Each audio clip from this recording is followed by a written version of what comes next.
Lewis Hamilton has been taken aback and shocked by the Mercedes team's diminishing performance in Formula One throughout the 2022 season. According to Andrew Chauvelin, a member of the Mercedes team, what caused Lewis Hamilton's performance to abruptly deteriorate? What does Chauvelin have to say about Lewis's uncertainty? Is Lewis Hamilton genuinely giving it his all? The only way to find out is to do further research. Stay tuned, as we shall provide more information on the subject. To begin, Mercedes reveal Hamilton's shock over 2022 situation. Hamilton was supposed to be a significant contender for the Drivers' Championship after nearly losing the World Championship to Max Verstappen in 2021. However, with 2 races remaining, he and Mercedes are still winless. The W13 design has been problematic, causing porpoising and mechanical bouncing, and its high drag nature has held the team back, with a single design decision made in October 2021, considered to relate to the floor, being the underlying reason for the downturn in performance and outcomes. Hamilton's record of winning at least 1 race in every season of his F1 career is now jeopardized, with trackside engineering director Chauvelin acknowledging that the lack of performance has taken the 7-time champion by surprise. Moving on, Chauvelin on Hamilton's shock. Hamilton's performance was inconsistent during the first part of the season as Mercedes struggled to handle the W13. To get the team back to the front of the grid, Hamilton has been putting in a lot of hard work, and Chauvelin praised his work ethic. Chauvelin shared with the media, including RacingNews365.com, that Lewis is always working hard, that he is very driven, and that he is desperate to attempt to win. It was a bit of a culture shock for him to transition from the competitive position that we had in the years before to this one, to a car that was incredibly challenging at the beginning of the year. To get used to working and effectively racing in the middle of the pack for most of the early half of the year was also a bit of an adjustment for us. We were forced to make a lot of concessions with the car in order to try and get the best performance out of it, while simultaneously gaining knowledge in the process. Following that, pushing in the right direction. Restoring Mercedes to race wins and title contention is likely to be Hamilton's final major battle. Still, he has indicated his ambition to stay until age 40, which he had previously ruled out. Chauvelin believes Hamilton's commitment has also helped the team. Like us as a squad, Lewis can see that we're absolutely on the right track, he said. We can see a clear path back to a position where we can compete for pole positions and wins. With Lewis' commitment to the team, that's rising the closer we go to that aim, as is his commitment to putting in the work on his end to try to help reach those goals. Next up, Lewis Hamilton shares origin story of his iconic Hammer Time. Fans of Lewis Hamilton rejoice. How gratifying was it from one F1 fan to another to hear the words "It's Hammer Time" again at the US Grand Prix. It's been a while, but we're relieved to see it return. No, we're not talking about "You Can't Touch This"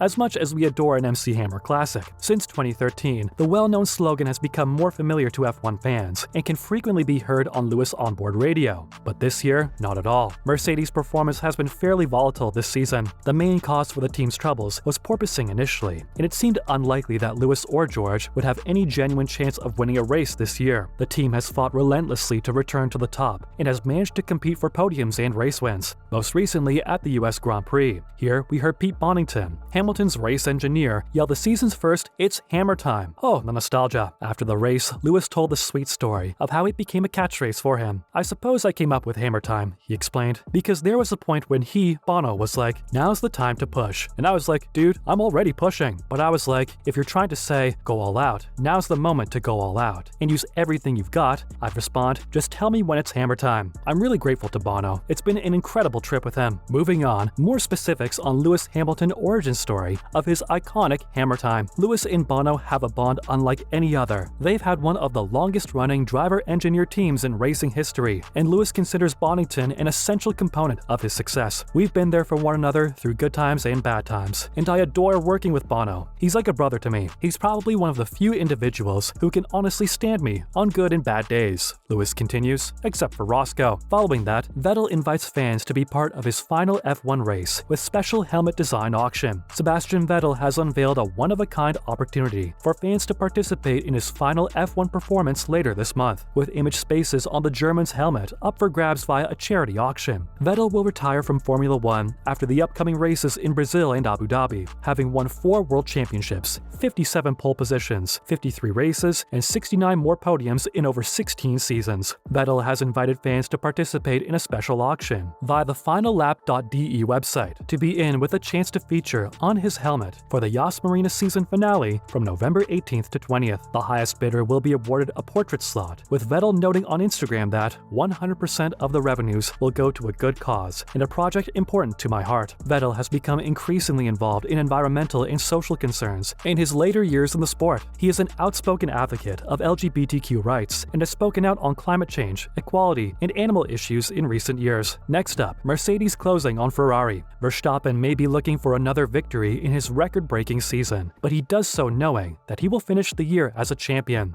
just as Red Bull will in the manufacturer's rankings. But there's still a lot of risk behind them. Sergio Perez moved barely 5 points clear of Charles Leclerc in the Drivers' Championship in Mexico. Perez finished 3rd, and Leclerc a distant 6th, as Ferrari had a difficult weekend. This has also allowed Mercedes to put some unexpected pressure on the Scuderia. Mercedes started the season far behind the top 2 teams, but their car has improved as the season proceeded, with Lewis Hamilton and George Russell vying for the pole in Mexico. This comes after Hamilton nearly won in Austin, and another second place, combined with Russell's P4, puts them just 40 points behind Ferrari with 2 races remaining. It would still take a massive turnaround for Mercedes to overtake Mattia Binotto's squad completely, but if they have a similar pace advantage to Mexico, where Ferrari battled with power unit performance and car handling, then the sprint presents 2 chances to reduce the gap. Moving on, undecided futures for Ricciardo and Haas. It wasn't just Mercedes who had a positive weekend at the Autodromo Hermanos Rodriguez last time out, with Daniel Ricciardo finishing 8th despite a 10-second time penalty for provoking a collision with Yuki Tsunoda. Ricciardo sliced through the field to finish best of the rest, behind the top 3 teams in a performance reminiscent of his McLaren days, and it serves as a reminder of his brilliance. However, the Australian maintains he will not be racing next season and is yet to make an official decision about his future.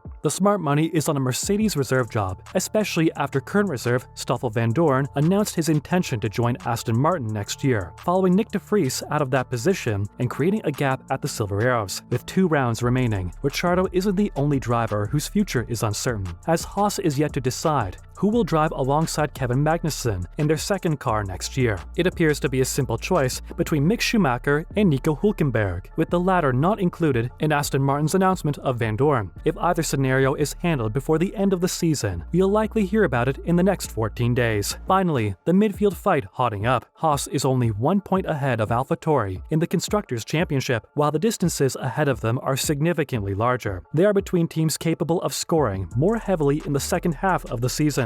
With 2 rounds remaining, Aston Martin is only 4 points behind Alfa Romeo for 6th overall after Valtteri Bottas scored his first point in 11 races in Mexico. And Ricciardo's performance, combined with Alpine's reliability issues, saw McLaren cut the distance to Alpine in the battle for 4th place in just 7 points. Each position is worth millions of dollars in prize money, and a large swing in points this weekend at Interlagos might determine the conclusion after Abu Dhabi. Well, that marks the end of our video for today. We hope you enjoyed it. On your way out, make sure to hit that subscribe button for more content like this in the future. Thanks for watching.